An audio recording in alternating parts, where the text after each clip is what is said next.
What happens when Hollywood royalty meets royal controversy live on television?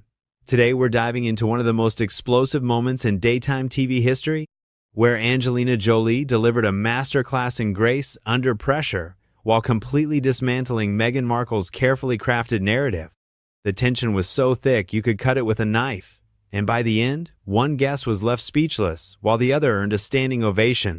Make sure to subscribe and drop a comment below because this story will leave you questioning everything you thought you knew about celebrity interviews. The View studio buzzed with anticipation as the show's iconic theme music faded.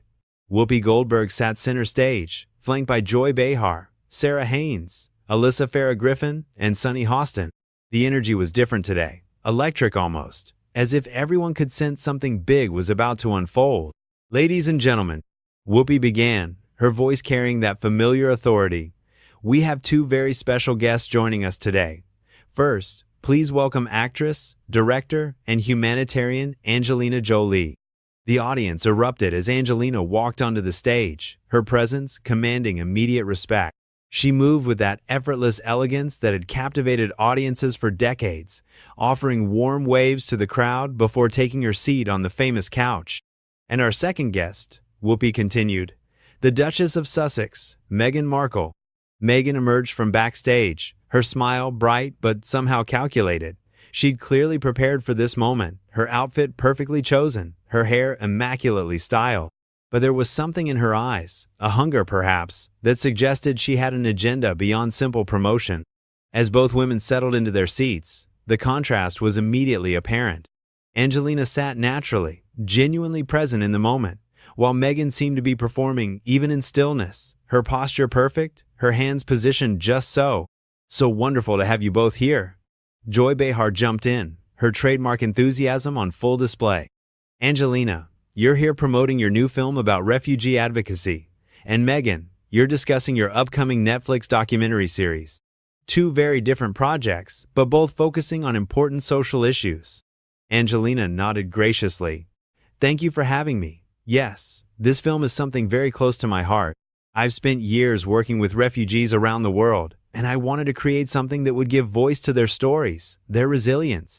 That's beautiful, Sarah Haynes interjected. Your work with the UN has been so impactful over the years.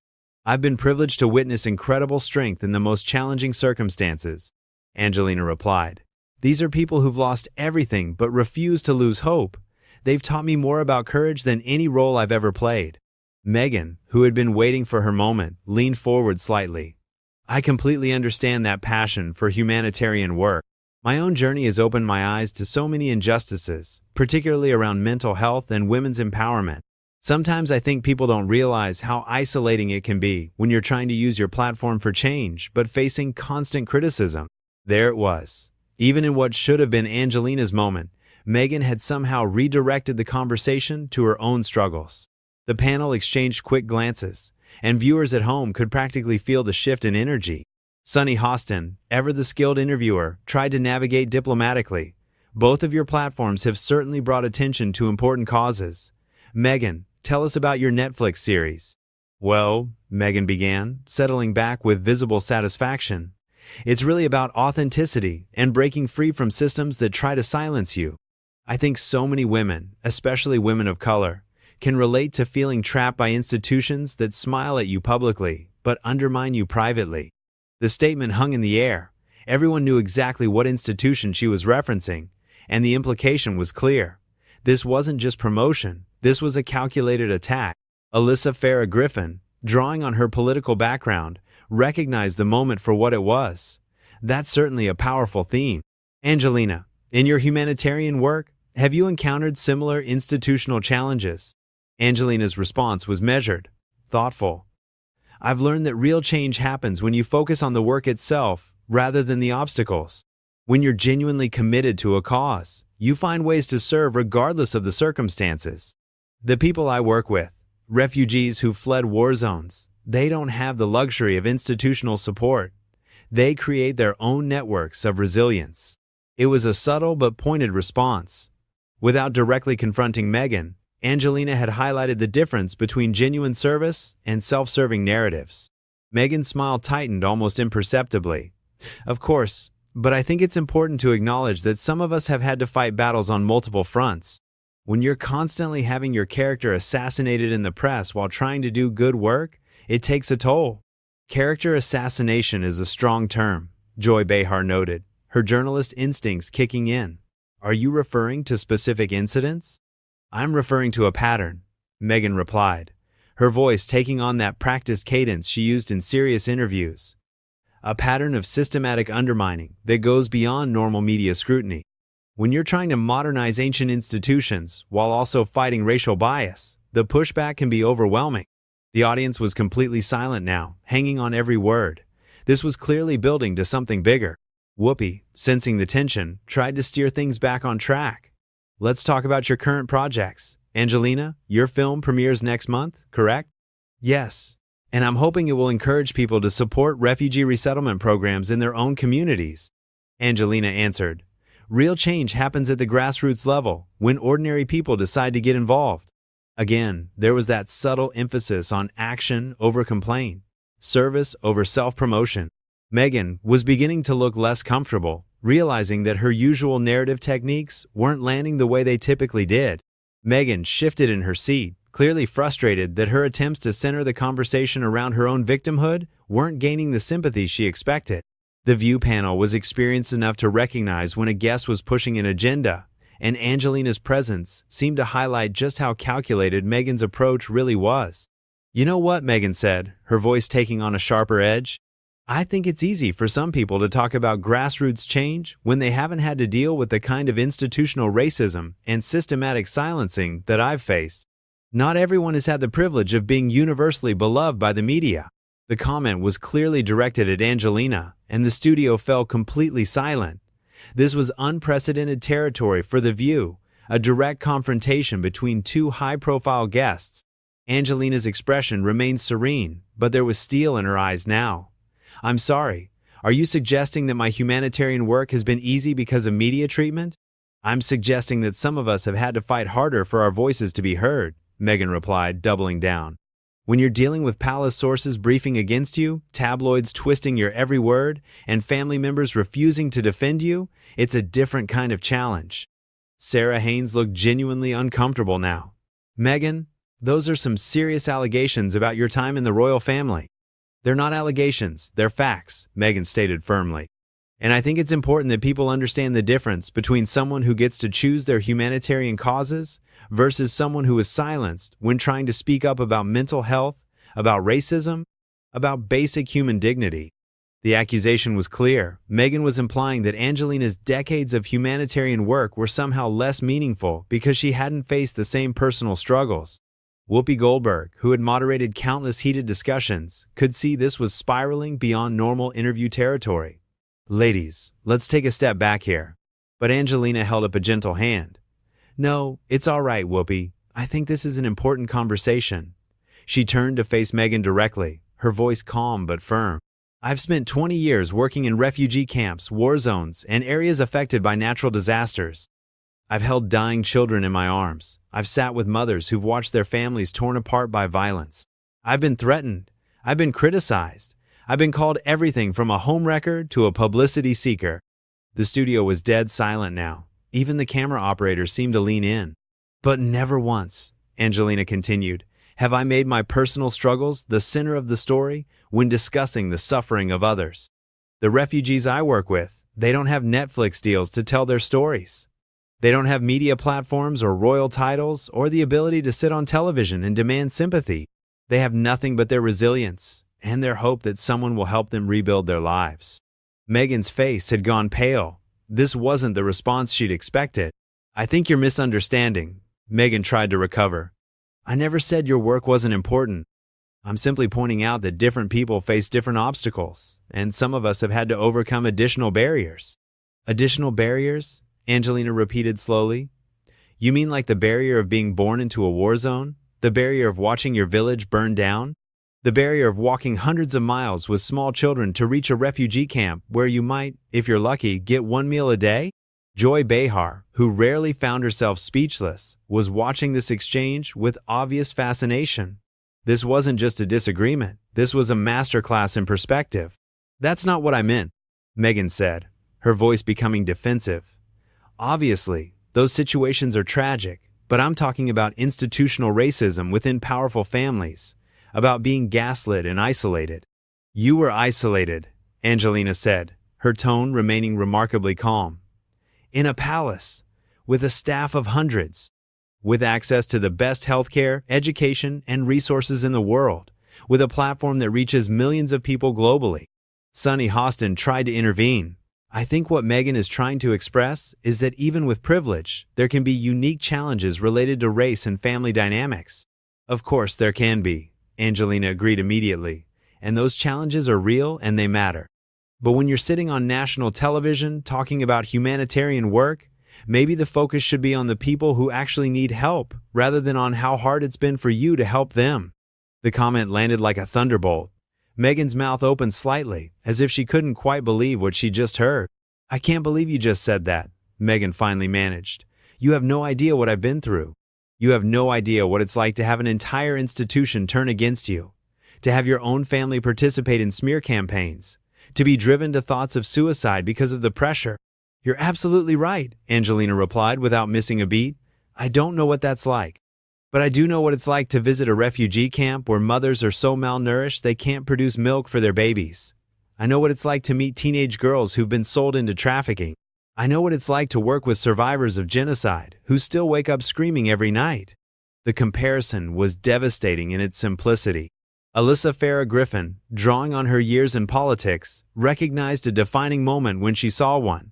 Angelina, how do you maintain focus on the work when dealing with personal challenges? You remember why you started, Angelina answered, her gaze still fixed on Meghan. You remember that your personal pain, no matter how real, doesn't compare to the suffering of people who have no voice, no platform, no resources. You use whatever privilege you have, whatever platform you've been given, to serve others rather than to serve yourself. Meghan's face was flushed now, her carefully constructed composure completely shattered. So you're saying that my pain doesn't matter? That speaking out about racism and mental health struggles is selfish? I'm saying that when you're discussing humanitarian work, the focus should be on the people you're trying to help, not on how hard it's been for you to help them, Angelina replied evenly. I'm saying that real service requires putting other people's needs before your own narrative. The audience was completely captivated. This wasn't just drama. This was a profound difference in worldview being played out in real time. Whoopi tried once more to regain control. Ladies, I think we're all passionate about important causes here. But Meghan wasn't finished. I think it's incredibly privileged to suggest that someone shouldn't speak about their own struggles when those struggles are directly related to their ability to help others. My story matters because it shows other women, especially women of color, that they don't have to stay silent in the face of injustice. Your story absolutely matters, Angelina agreed, surprising everyone. But so do the stories of the people you claim to be helping. And right now, in this conversation about humanitarian work, we've spent 15 minutes talking about your personal grievances and approximately 2 minutes talking about the actual people who need help. The observation hit like a perfectly aimed arrow. Meghan sat there, mouth slightly agape, as the truth of Angelina's words settled over the studio like a heavy blanket. Even the seasoned view panel seemed stunned by the precision of the critique. That's not fair, Meghan finally stammered, her voice lacking its usual confident cadence. You're trying to make it seem like I don't care about the people I'm trying to help. Am I? Angelina asked quietly. Because in the 20 minutes we've been sitting here, you've mentioned your own struggles approximately 15 times, and the people your documentary is supposed to help exactly twice. Once in passing, and once to explain how their stories relate to your own experience. Sarah Haynes looked down at her notes, clearly fact-checking Angelina's observation in real time. Her slight nod suggested the count was accurate. I think context matters, Meghan said, her voice rising slightly. People need to understand the obstacles I've faced in order to appreciate the work I'm doing now. Do they? Angelina countered, leaning forward slightly. When I make a film about refugees, do I spend the majority of the interview talking about how difficult it was for me to get financing? Do I discuss how exhausting the travel was, or how the media criticized my motives? Or do I talk about the incredible people I met and the urgent need for support? The panel exchanged glances. They all knew the answer. In countless interviews over the years, Angelina had consistently centered the people she was trying to help rather than her own journey. That's different, Meghan insisted, but her argument was losing steam. You don't understand the unique pressures of being in the royal family. You're absolutely right, I don't, Angelina agreed readily. But you know what I do understand? The pressure of being a single mother trying to protect her children while working in dangerous locations. The pressure of being constantly scrutinized for every relationship, every adoption, every parenting choice I've ever made. The pressure of having my mental health questioned, my motives analyzed, my entire life dissected in the tabloids for over 2 decades. The studio was completely silent now. Even Whoopi seemed hesitant to interrupt. But here's the difference, Angelina continued, her voice steady and clear. I learned early on that my personal struggles, no matter how real or how painful, are not the story. When I'm advocating for people who are literally fighting for survival, the story is them. Always them. Meghan's face was now visibly flushed, her composure completely abandoned. So, you think I should just stay silent about institutional racism, about the mental health crisis I experienced? I think, Angelina said, pausing deliberately, that there's a time and place for personal testimony, and there's a time and place for selfless advocacy. And I think true advocates know the difference. Joy Behar, who had been uncharacteristically quiet, finally spoke up. Angelina, that's a pretty strong statement. Are you saying that personal experience can inform advocacy work? Not at all, Angelina replied immediately. Personal experience absolutely should inform advocacy. But the question is whether you're using your experience to serve others, or whether you're using others' suffering to serve your own narrative. The comment was devastating in its clarity. Meghan looked as if she'd been physically struck. I can't believe this, Meghan said, her voice shaking now. I came here to talk about important social issues, and instead I'm being attacked for sharing my own story of overcoming adversity. No one's attacking you, Sunny Hostin said gently, trying to diffuse the situation. I think this is just a very passionate discussion about different approaches to advocacy. But Angelina wasn't finished. Meghan, can you tell us, right now, without mentioning your own experience, why people should care about your Netflix documentary? What specific issues does it address? And how does it help the communities you're claiming to serve? The question hung in the air like a challenge. Meghan opened her mouth, then closed it, then opened it again. It's about empowering women to speak their truth in the face of institutional oppression, she finally managed. Which institutions? Angelina pressed. What specific forms of oppression? What communities are being helped? What resources are being provided? What measurable outcomes are you hoping to achieve? With each question, Meghan seemed to shrink further into her seat. It was becoming painfully obvious that her project was more about her own story than about helping others. I don't think I should have to defend my humanitarian efforts to someone who's trying to minimize my experiences, Meghan said, her voice taking on a petulant tone that was completely at odds with her usual polished presentation. I'm not minimizing your experiences, Angelina replied calmly. I'm asking you to distinguish between sharing your experiences to help others and sharing other struggles to validate your own experiences. The distinction was so clear, so perfectly articulated, that even Meghan seemed to understand she'd been completely outmaneuvered. Alyssa Farah Griffin, recognizing a teaching moment, addressed the audience directly. I think what we're witnessing here is a really important conversation about the difference between advocacy and autobiography. Exactly, Angelina said, turning to face the camera. When we have platforms, when we have privilege, when we have resources, we have a choice. We can use those gifts to amplify voices that would otherwise go unheard, or we can use other people's struggles to amplify our own voices. Meghan sat in stunned silence, clearly realizing that everything she'd said had been turned against her with surgical precision. Whoopi, sensing that this had reached its natural conclusion, tried to wrap up. Well, this has certainly been an enlightening discussion about the responsibilities that come with public platform. It has, Angelina agreed, then turned directly to Meghan one final time. And I hope that your documentary succeeds in helping the people it's supposed to serve. Because at the end of the day, that's what really matters. The comment was gracious on the surface, but carried an unmistakable challenge. Meghan managed a weak smile and a barely audible thank you, but it was clear she'd been thoroughly and completely humbled. As the cameras prepared to cut to commercial, the audience began to applaud. But they weren't applauding both guests equally. The ovation was clearly for Angelina, who had delivered a masterclass in grace under pressure while exposing the fundamental emptiness of performative activism. Meghan sat there, her perfectly planned appearance having backfired spectacularly, while Angelina acknowledged the applause with the same quiet dignity she'd maintained throughout the entire devastating exchange. In less than 30 minutes, one of Hollywood's most respected figures had completely dismantled one of the world's most calculated self-promoters, all while never raising her voice or abandoning her principles. It was a moment that would be replayed countless times, analyzed endlessly, and remembered as the day authentic service triumphed over manufactured victimhood on live television. So what did you think of this incredible display of grace under pressure? Did Angelina Jolie handle this situation perfectly, or should she have been more diplomatic? Drop your thoughts in the comments below and make sure to subscribe for more behind-the-scenes stories that reveal what really happens when the cameras are rolling.